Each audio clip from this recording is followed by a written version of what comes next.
Και για πες. Γιατί μας ψάχνει η αστυνομία. Γιατί ρε μαλάκα. Ήταν στη στάση ρε και μας κοιτούσε περίεργα ρε μαλάκα. Ναι, ρε μαλάκα. Πάω εγώ εκεί πέρα και το λέω τι με κοιτάς ρε μαλάκα, θα σε γαμίσω ρε μαλάκα. Και μου λέει όχι, σε παρακαλώ μην με κάνεις τίποτα.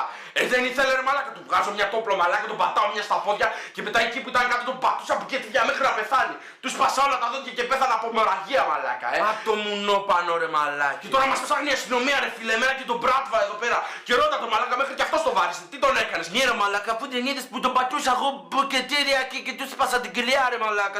Τον γάμισα τον πούστη ρε μαλάκα. Γάμω το σπίτι μου. Ρε μαλάκα Μπράτβα έτσι γάμω. Ναι. Σε λέω το σπάσα με τα μούτρα, έχει πεθάνει τώρα αυτός. Σε λέω παίζει να ακούσουμε αστυνομία τώρα και να φύγουμε κατευθείαν. Ναι ρε μαλάκες, μακάρι να ήμουν κι εγώ εκεί μαζί σας ρε μαλάκα, θα τους πάγα το κεφάλι.